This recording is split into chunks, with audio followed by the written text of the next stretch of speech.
the Etihad, because he was a huge Manchester City fan and his family had links to City throughout the decades, loved that club, and that was his spiritual home, as he called it. Very sad day today for Ricky Hatton fans, for his family, his son Campbell, his daughters Millie and Fern, his granddaughter Lila, you know, a man at the centre of all this. Who had a lovely family, but as a fighter in Manchester, I mean, he was an absolute legend.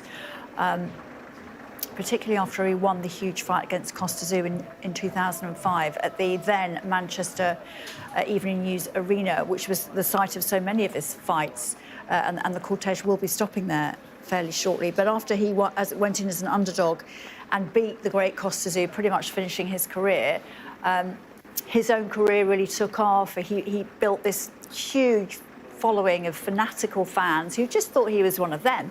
And when he fought it in Vegas for those really huge fights against, first of all, Floyd Mayweather in 2007, I mean, he did lose that fight, but he took 30,000 fans with him. And I'm sure many of those fans will be lining the streets today to say goodbye to him. And again, when he lost to Manny Pacquiao, which was pretty much the end of Ricky Hatton's career, you know, he was just so devastated that he felt he'd let these people down, that he had embarrassed himself, that they'd all paid money to travel and see him and follow him and drink with him, and he just felt that he hadn't delivered and he had let them down. But for them, he was just a man of the people, a man who really battled with his weight in between fights. He would trim down for his fights and make the weight at like welterweight or welterweight, whichever he was fighting at. But then in between times, he would love his food and he would love his drink and love his pints, love his pubs. And that's why just ordinary fans just really connected with him. They just thought, well, he's just like us. You know, he's so similar to us, and when they saw him on the streets, he'd stop and have a chat. We can cross now live to Shingi Marawike, who is outside Manchester Cathedral. And Shingi, I understand it is going to be a very solemn ceremony today, and quite a traditional ceremony, judging by the types of hymns that have been picked for this service.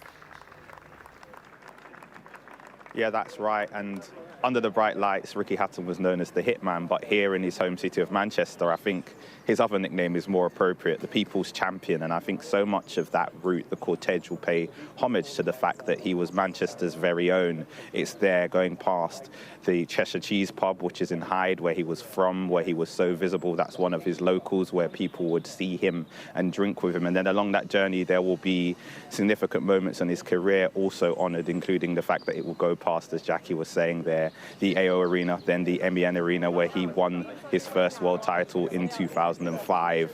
And then along the way back after the service, which will take about an hour, we'll have eulogies, including from the Dean of Manchester, as well as Adam Smith, a well-known boxing commentator from our very own Sky Sports.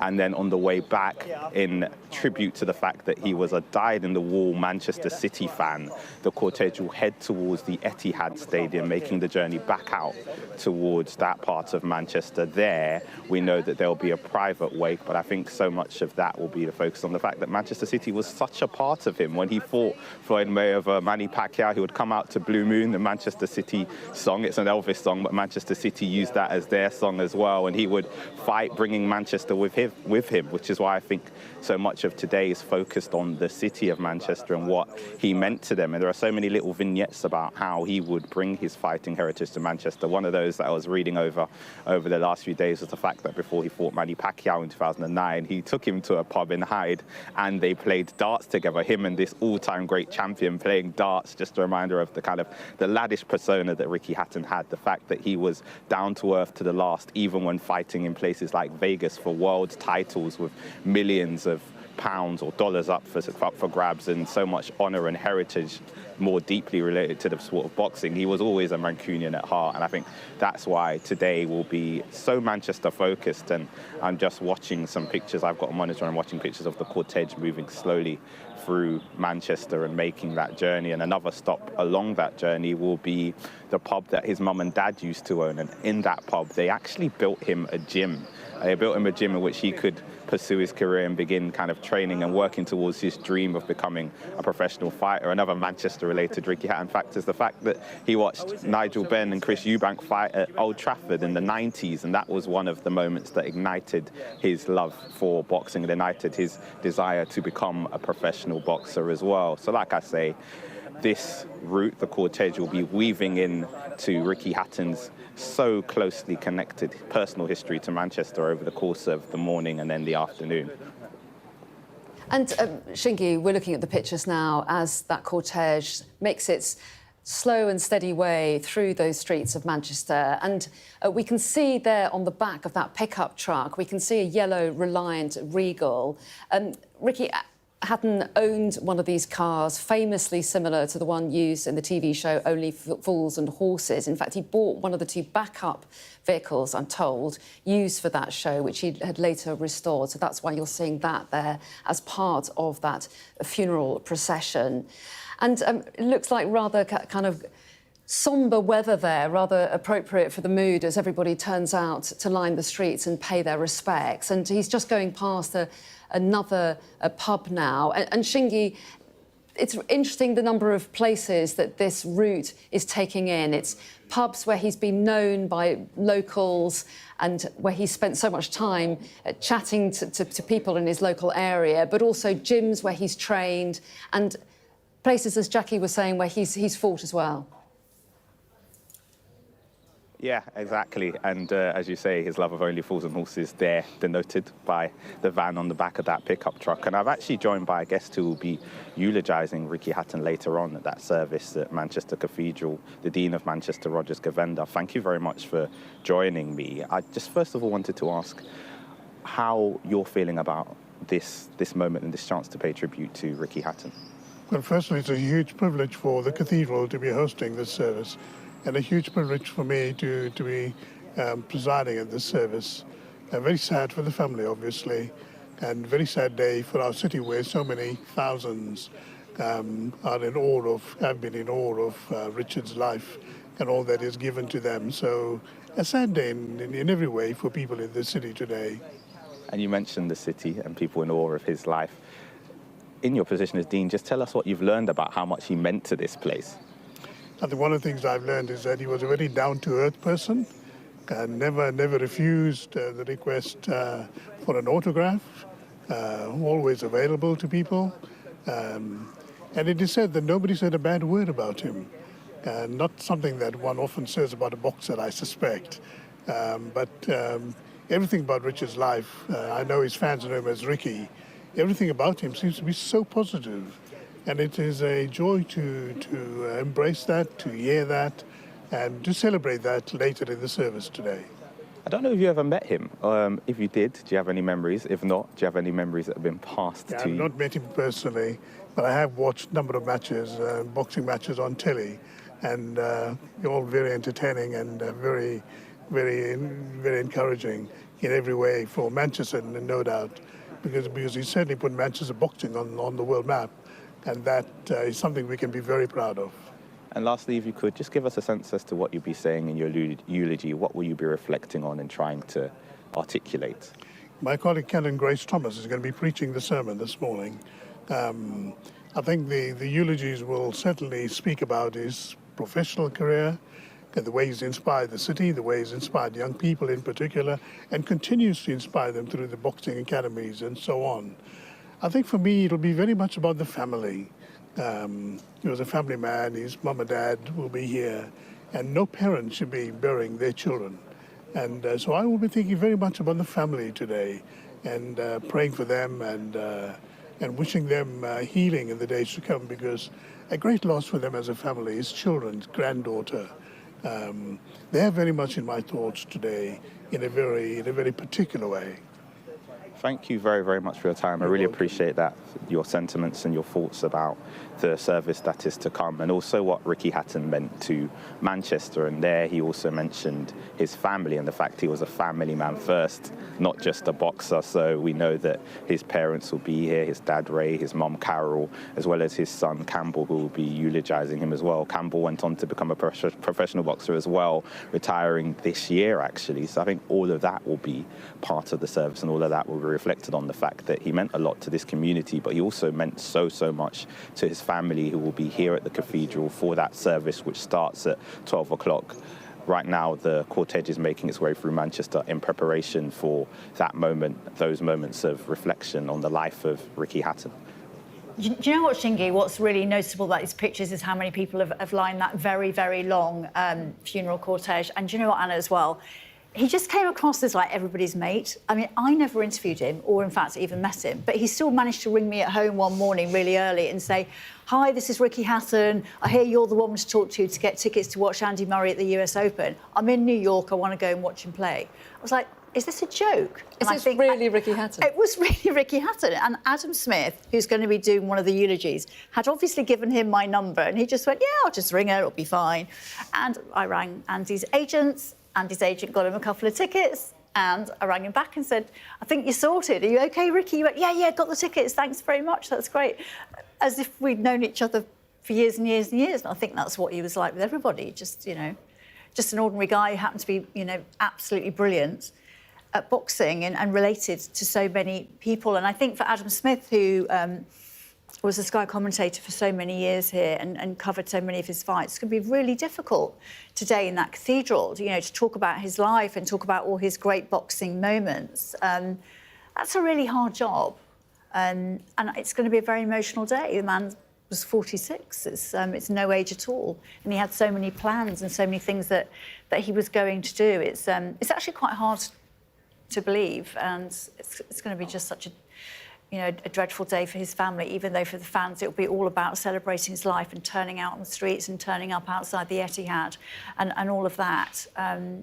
It's going to be a very, very difficult day. Yeah, and known so much for his character as well as his love of football, but of course we shouldn't forget his extraordinary achievements in boxing. Yeah, world champion, the fantastic win over Costa Zoo, which really put him on the map, but when he was the underdog. And it was after that he just... so many fans would follow him, through thick and thin. They were always there. And, going to Vegas for those big fights against Floyd Mayweather and Manny Pacquiao, and the devastation he felt at not winning those fights and feeling that, not for himself, but for the people who had followed him, that he'd let them down in some way. But they'd all gone to Vegas and had the time of their lives following Ricky Hatton. 30,000 fans would literally drink Vegas dry.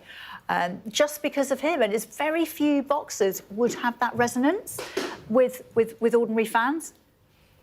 So as that cortege makes its way to Manchester Cathedral, we will leave those pictures there, but we will have plenty of coverage of Ricky Hatton's memorial service, which takes place later on today. In the meantime, let's just take you to Oslo, because imminently we're going to get the announcement of this year's Nobel Peace.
Funeral is taking place today of the former boxing world champion Ricky Hatton. Thousands of people are lining the streets in Manchester. We can take you there now. Our North of England correspondent Shingi Mariki is there for us. Many people lining the streets there, Shingi, in the city with which he was really inextricably linked. Yeah, that's right. Ricky Hatton, a great fighter, but also a great Mancunian and one of Britain's most beloved fighters, as well as one of the most successful with 45 wins and only 3 defeats. And I'm actually joined by someone who can help me reflect on his career success, a 2-division world champion, Ian Dark, a broadcaster who commentated on all of his notable fights. So I just first of all want to say thanks, Ian. And I wanted to ask, of all those fights you commentated on, which ones stand out for you? Well, that's an easy question and an easy answer to give you. The fight he had here at the MEN Arena, just down the road from here, against Kostyazu, who was a Russian based in Australia and was probably the best fighter at any weight in the world at that time. He had a ferocious right-hand punch. Not many people thought Ricky Hatton could beat him because he hadn't really been in that deep or with anybody that good at the time. But on that night, he was just inspired. He had a brilliant plan.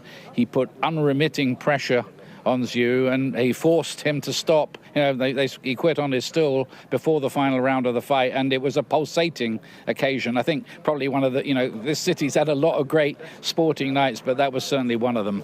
Yeah, and lots of people will be thinking about that today. And what are your reflections on him as a man, not just a great fighter, but as a person?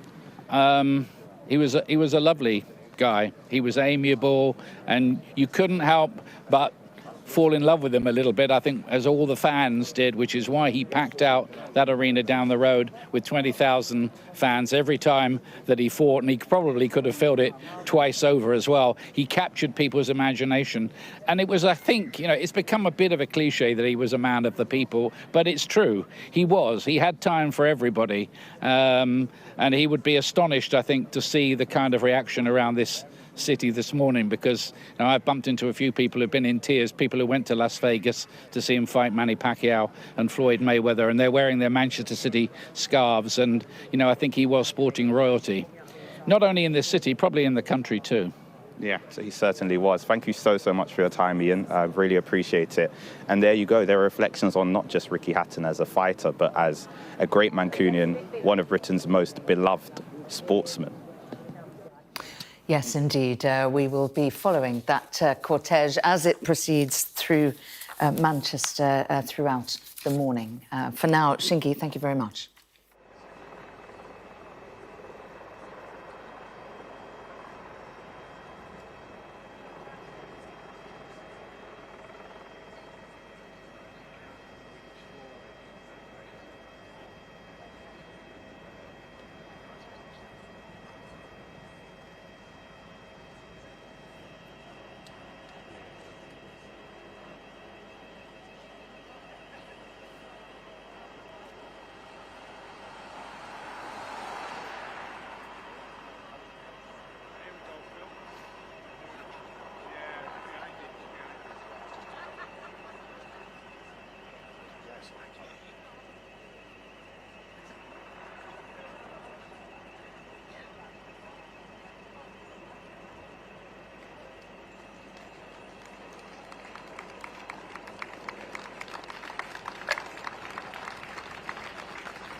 Tony, hi. Could I have a quick word for Sky, please? Just wondering, how you're feeling today and what your best memories are with your team. Just how good of a person he was for someone who rose to the levels of Ricky Hatton. and to remain just one of the normal people is unbelievable. The best thing memory I have was going to the gym watching him train for the first time.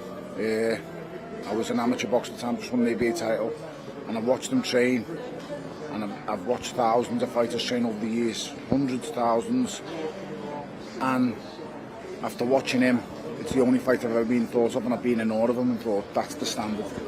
He's the standard. Everything he does, whether it was strength and conditioning with Kerry Kayes, whether it was body bag with Billy, whether it was jumping a bar, whether it was, he was the standard. And that's the one thing that stands out really with the boxing. He worked tremendously hard, and was just one of the best people I've ever got to know and meet. An unbelievable person, an unbelievable father, person, always a laugh, always got something to say, a joke, tear the back out of you, whatever you had on. And he was usually the worst dressed, but he'd still find a way to tear the back out of you. So, just a lovely, lovely person and a great fella. Probably thousands turning out here, not hundreds. And that speaks volumes.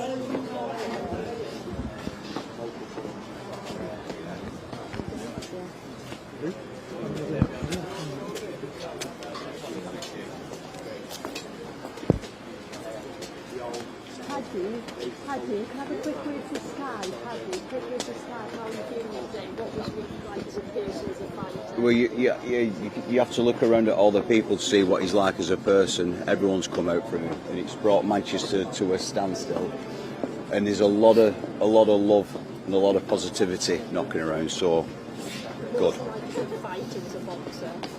He was the best, wasn't he? He was the best. I was talking to someone around the corner about being out at the Mayweather fight in Vegas, and it was literally like Manchester was picked up and dropped in Vegas for those few days, you know. So amazing to witness something like that, but such a humble chap and such a lovely bloke as well. So it is what it is. But I'm going to get in now. Yeah. All right. See you later.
Oh, Bill Coffin. Oh,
place today of the former boxing world champion Ricky Hatton. Thousands of people are lining the streets in Manchester. We can take you live there now. Our North of England correspondent, Shingi Marariki, is there for us. Shingi, throngs of people turning up to see his cortege and to say goodbye.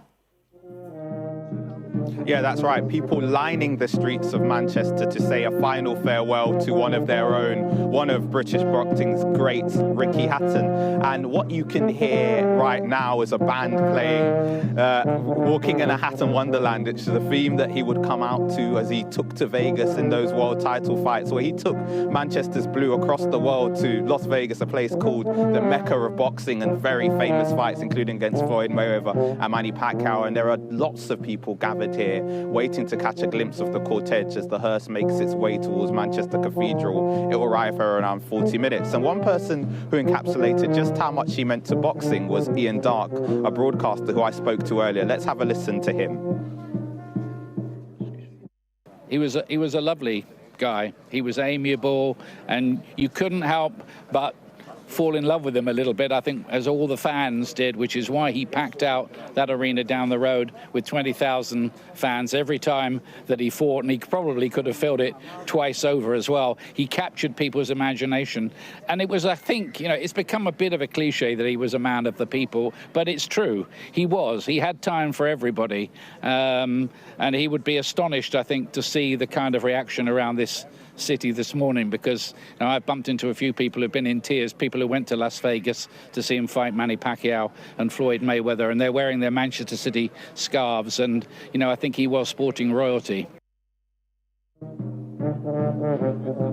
So Ian Darke there reflecting on how much Ricky Hatton meant to this city, and this is very much a Mancunian event. We know that Liam Gallagher is here, one of the two frontmen of Oasis. He also accompanied Ricky Hatton to some of his fights, including a 2008 fight in Las Vegas against Paulie Malignaggi. So he is here and will be at the Cathedral as well, and we know that Oasis will be played as part of the soundtrack to this funeral service when it begins in 45 minutes. A reminder of the fact that Ricky Hatton isn't just a great fighter, but to people here, he is a great Mancunian, their champion.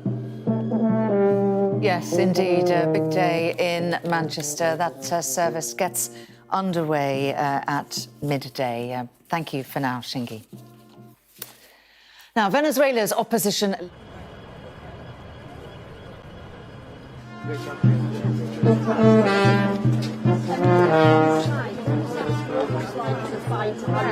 He's a fantastic fighter, you know, one of the best out there. Obviously inspired so many fighters like us, and he'll be definitely remembered as one of the greatest to come out of Britain.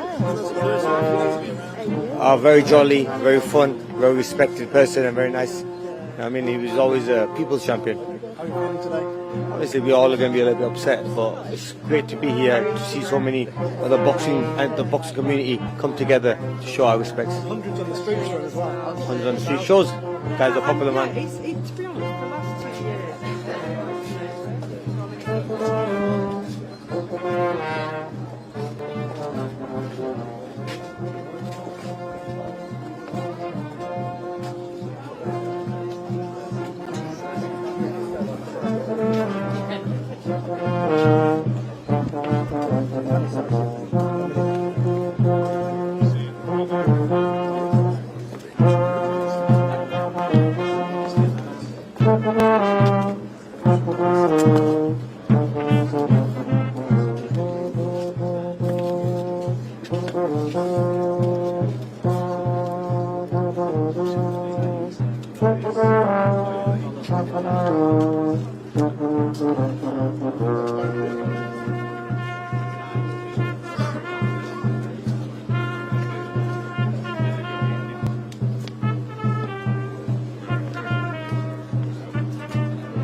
Nice, bit difficult, is it?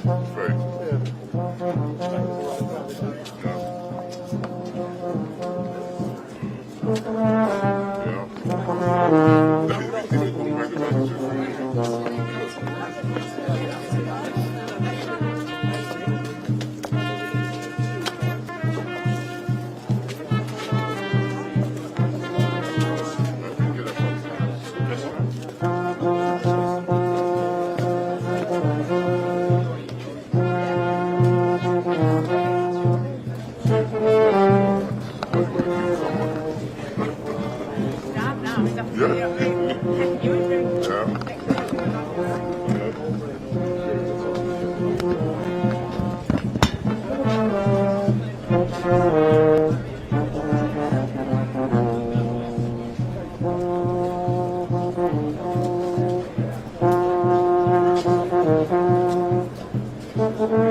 What are your best memories of Ricky? I think some of the best memories are just, having a laugh. Outside of the ring, to be honest. I travelled the world to see him when he fought Mayweather and Pacquiao. And yeah, their fights, people in their prime at their best. And he took the challenge regardless of what we thought the result was going to be, and that's a testament to the style of fighter he was and the person that he was. Yeah, what was he like as a person, as a man? He was very humble. He never forgot his roots. He stayed true to himself. He believed in himself at all times, and he loved the people of Manchester, in particular City, even though we didn't always agree on that. He was just your typical down-to-earth lad, and he wore his heart on his sleeve.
The streets in Manchester.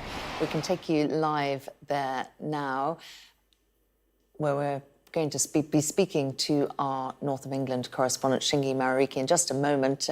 The funeral is taking place today of Ricky Hatton. And as we were saying, there are thousands of people lining the streets following that cortege as it moves through, going to Manchester Cathedral for this service, which gets underway at midday. Let's bring in our North of England correspondent, Shingi Mariki, who has been there out on the streets with people lining up to pay their final respects to Ricky Hatton. Many recognisable faces there as well, Shingi.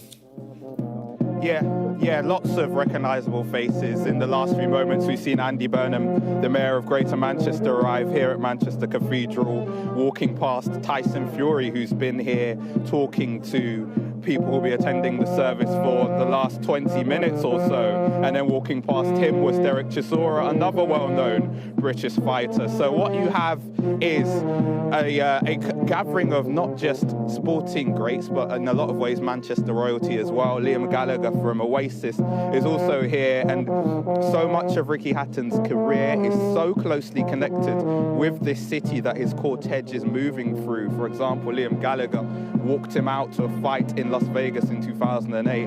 The cortege, part of the route the cortege will be making, goes past the AO Arena, formerly known as the MEN Arena, where he first won the world title in 2005 and a massive upset win against Kostya Tszyu. So all of this route is a reminder of not just Ricky Hatton's career, but his personal connections to the city of Manchester that run so deep. And all of these people arriving will be here for a service that will be somber and a chance to reflect on the fact he wasn't just a fighter, but a family man. In the program, which I've had the chance to look at, the first picture on show is a picture of him and his brother Matthew, who is also a professional fighter.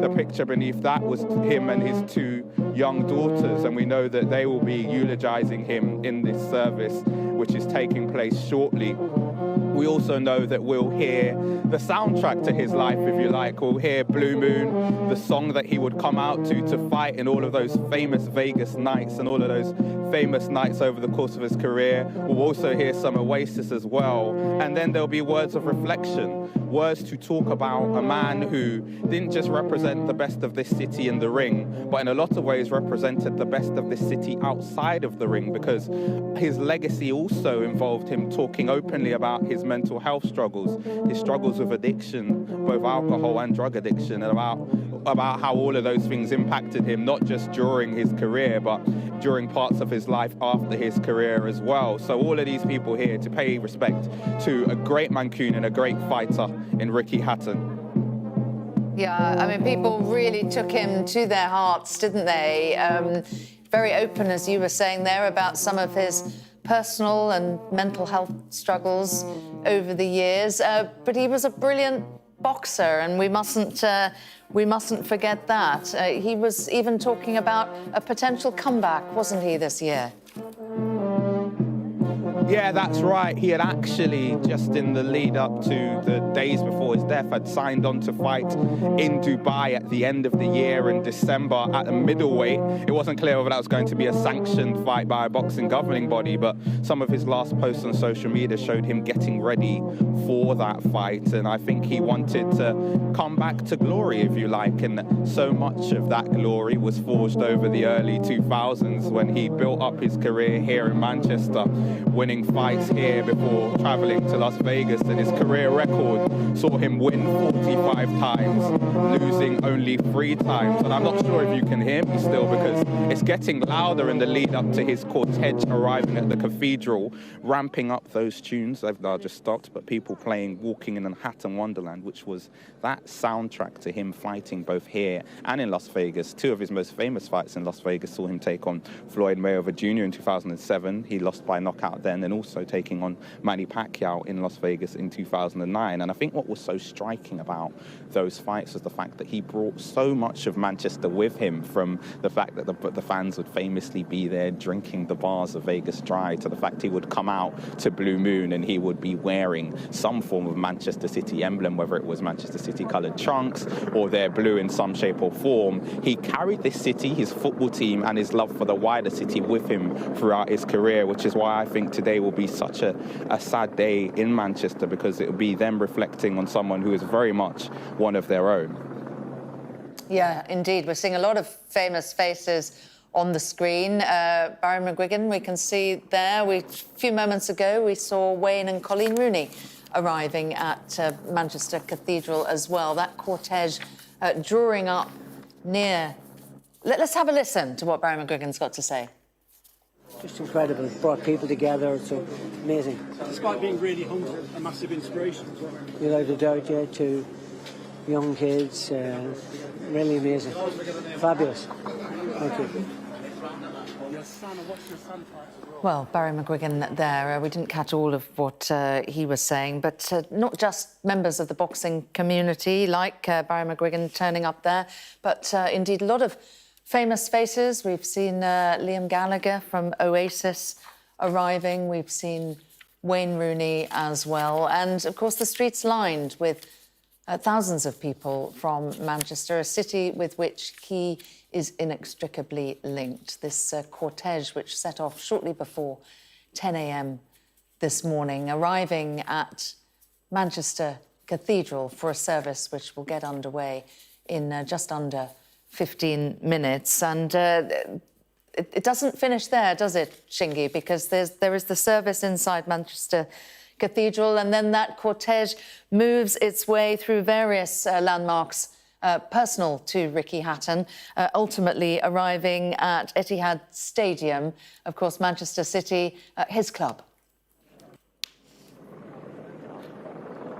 Yeah, that's right. The cortege will be moving through various landmarks associated with Ricky Hatton's career. It started at the Cheshire Cheese, a pub in the Hyde area of Manchester where he lived, where he grew up, and then it moved past his gym, which was actually opened in 2009 by the great Muhammad Ali, and it also moved past a pub that used to be owned by his parents. It's now an estate, but there was a pub that stood there once, and his parents told him if he made good on their agreements as he was moving through his early ranks as an amateur fighter, that they would build a gym in the basement of that pub. So the cortege has moved past that as well. And then it also moved past the venue of his greatest triumph, that win in 2005 over Kostya Tszyu, a highly favoured Australian fighter, one of the best fighters in the world at the time.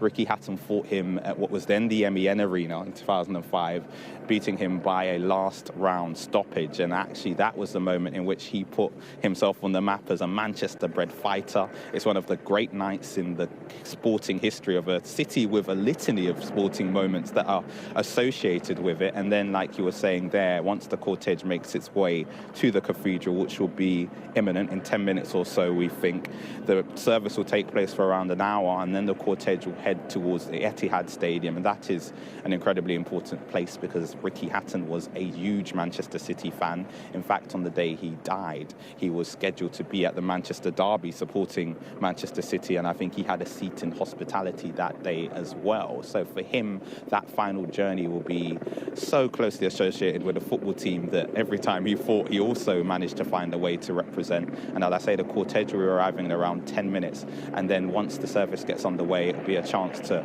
reflect on not just the career of Ricky Hatton, but his life as a proud Mancunian, as a proud fighter born and bred here.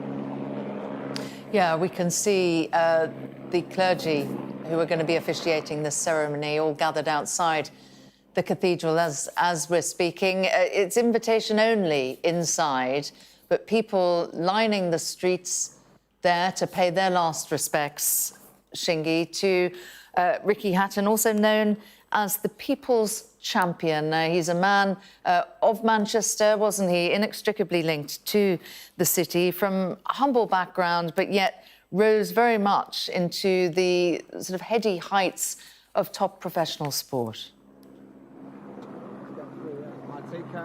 Yeah, That's right, and it's interesting you reflected there on his nickname, because I think under the bright lights you would have known him as the Hitman, Ricky the Hitman Hatton, the 2-division world champion, known for his body shots and his aggression in the ring and the amount of punches he would throw and the ferocity he brought. But to people in Manchester, he was more than that. He was their champion, and just walking around the outskirts of the cathedral to get to the live point, I had a couple of conversations with people. One woman who said, I'm here because I remember him when he used to play football with my lad when my lad was quite small, and then I turn around and I get here and I'm talking to people wearing the shirt of his beloved Manchester City, and those people also saying that they've met him and about how lovely he was and how much he meant to them as one of their own. And I think that the cortege will be arriving imminently. There's lots of people who are beginning to try and move to the other side of the cathedral to get a glimpse of it, because I think it will be arriving soon. And one thing I also wanted to reflect on is the depth of respect, and that's seen in the amount of people who are well known from the world of boxing and beyond here to celebrate his life and to commemorate his life as well. And those people include Tyson Fury, a former champion, world champion, who also talked about his battles with mental health issues. We've also seen Brian McGuigan, who was talking to us just then earlier, another world champion boxer. We've seen Frank Bruno, another former champion boxer. So it's really a who's who of boxing, and then beyond that, a who's who of Manchester, because Andy Burnham, the mayor of Greater Manchester, we saw going into the cathedral. We also know that Liam Gallagher of Oasis, another Manchester icon, is here to be here to support the family and to be part of this tribute to Ricky Hatton. And we know that in the next few moments or so, maybe 8 minutes, maybe a bit shorter than that, the cortege is going to arrive, and I know that will be a very somber moment for people who are here. Ricky Hatton, who was 46 when he passed away, no age, is going to be celebrated here. But there is also an air of sadness in the air. There's an air of people who are profoundly struck by what he meant to them as a fighter and his issues in his own life that he spoke so candidly about and spoke so clearly about. He was well known on the after-dinner circuit, the after-dinner speaking circuit, as someone who would talk with a lot of dry wit, but also talk with openness and honesty about his mental health issues and his battles in the later stages of his career and after his career with both drug and alcohol addiction. I think that will also be part of the thinking of people here today. They'll be remembering him as not just a fighter, but someone who represented much more than that to this city and beyond as well, I think, Sam. We're just watching the cortege proceeding very slowly up there towards Manchester Cathedral. You were mentioning there some of the great and the good from the boxing world also arriving. We can show you Tyson Fury, heavyweight boxer. Tyson Fury arriving there at the service there. We've also seen Liam Gallagher of Oasis. I think we might be able to show you that. There he is. And Wayne Rooney and his wife Colleen, which we can't show you at the moment, but we will be able to show you shortly. And just talk us through, we're showing the cars arriving there. A very distinctive three-wheeler car as part of that cortege. What's the significance of that, Shingy? So that three-wheeler is from Only Fools and Horses, which is one of Ricky Hatton's favourite TV programmes. And I think that speaks to the fact that he was a bit of an everyman, a bit of a person who enjoyed what everyone else did, and it actually sat outside of his home in Hyde. So I don't know if it's exactly the same one, but that three-wheeler would have meant a great deal to Ricky Hatton. It meant enough for it to be part of his funeral procession, but that's also part of the vehicles moving through. And on a more somber note, you can see on the screen now the cortege arriving, that blue casket in the cortege, in, of course, the sky blue of his beloved Manchester City, the team who he represented around the world, really, a team who he loved to turn out and support when he was in Manchester. And it's so noticeable, the presence of that blue, that sky blue. There are people here with Manchester City shirts on, there are people here with Manchester City scarves, and people here with flags as well. One person had a flag that said there is only one Ricky Hatton. So as the cortege arrives, that Manchester sky blue of great significance, and you can see there on the screen mourners, people who obviously knew him, visibly distressed and upset about the loss of a great Manchester icon. as the cortege gets ready to, or they get ready to take the hearse off the cortege and bring it into Manchester Cathedral for the service, which is starting very shortly. And I think it's worth reflecting on some of the parts of that service that we know will take place. We know there will be eulogies, including eulogies by his children, as well as one by Adam Smith, the Sky Sports News boxing commentator, who was incredibly well known for calling many of Ricky Hatton's fights. But I think they will be reflecting not just on Ricky Hatton as a fighter, but Ricky Hatton as a man, as someone who was visible in Manchester, visible in the area, and easy to speak to. As I've said, people I've been chatting to over the course of the morning, a lot of them have memories of direct contact with Ricky Hatton, and a lot of them will be coming into the church, but also be paying their respects outside and waiting to catch one last glimpse of Ricky Hatton, this great Mancunian, this great champion for this city. Yeah, we're seeing family members there gathered around the hearse. Sky blue coffin, as you say, the colour of his beloved football team. He was a father, he was a grandfather, and not just the people of Manchester, but people around the world really took him to their hearts, not just because he was a brilliant boxer. There was a vulnerability to him as well, as you were saying there, Shingi. He spoke very openly about his personal problems, his mental health problems, but he was also somebody who put a lot back, wasn't he? He put a lot back, particularly into Manchester. Yeah, he did, that's right. And the fact that his gym was open to so many fighters from this region, and the fact that he mentored and supported so many fighters is a testament to that fact. And also the fact he was so readily available. There are so many anecdotes and stories about how people met Ricky Hatton. It was fitting that the cortege started at 9:45 a.m. this morning at the Cheshire Cheese, which is a pub in the Hyde area, which he would be seen drinking in regularly, where he would meet people and where he seemed to have the time for people who wanted to talk to this champion, this man from Hyde who became a legend, who became a global fighting icon, who would take Manchester with him to Las Vegas for those big fight nights, who would wear Manchester City blue and who would represent them so wholeheartedly in both his fighting style and his comments pre and post fight. So I think that will be firm in the minds of the people who are gathered here at the cathedral, and I know you can see people who loved him, knew him on the screen now in front of the cortege which has arrived, and you can see that they're there in front of the hearse and they're waiting for the coffin to be unloaded and brought into the cathedral. And it was interesting when people realized that the hearse had arrived, there was a bit of an exodus, people going around to the other side of the cathedral to catch a glimpse of it as it is eventually brought into Manchester Cathedral, where this service will begin very shortly, a service to mark not just the boxing career of Ricky Hatton, but also to mark the life of Ricky Hatton. And like you were saying there, Sam, so many people know him not just for his bravery in the ring, but his bravery outside of it as well. Some very emotional family members there. It looks like some of them going to be pallbearers to transport his sky blue coffin, blue, of course, the colour of his beloved football team, into Manchester Cathedral for that service, which gets underway in just a few minutes' time. And Shingi, it was the family themselves who released the route of this cortege so that fans, mourners could come and pay their last respects.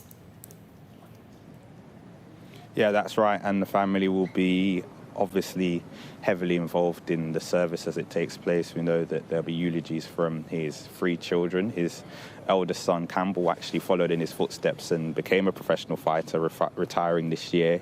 He also has a granddaughter as well. So all of them will be here, and those people there who clearly seem like they are closely connected, if not family, visibly emotional.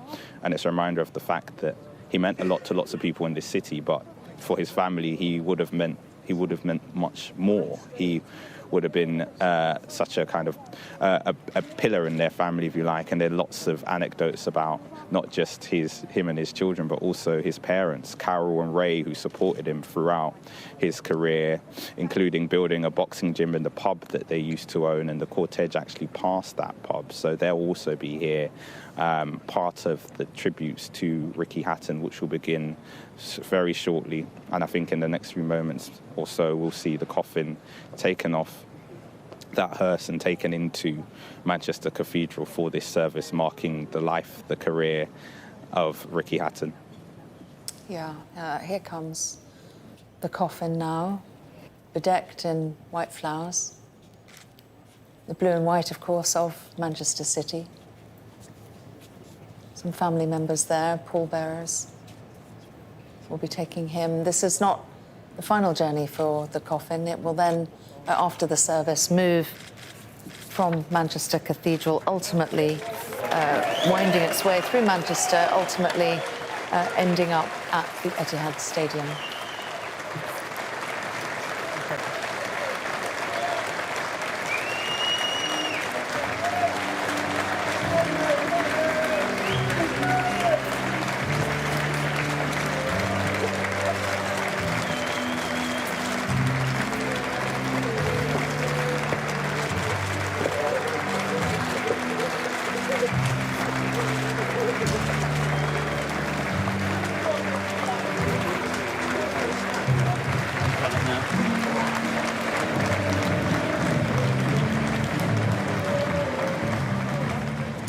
Visibly emotionally distressed family members. They're really struggling to keep it together. Indeed, not just family members, but the sporting world. The world was shocked at news of his death in September at only the age of 46. He had talked even about making a comeback later this year in December, but it wasn't to be. Ricky Hatton died at the age of 46 at his home in Manchester, the city which meant everything to him. And this service taking place through various landmarks, all important to him in Manchester today. A service at Manchester Cathedral, and then the cortege will move on, winding through the streets to Etihad Stadium, of course, the stadium of his beloved club. The funeral service there of boxer Ricky Hatton, who died at the age of 46.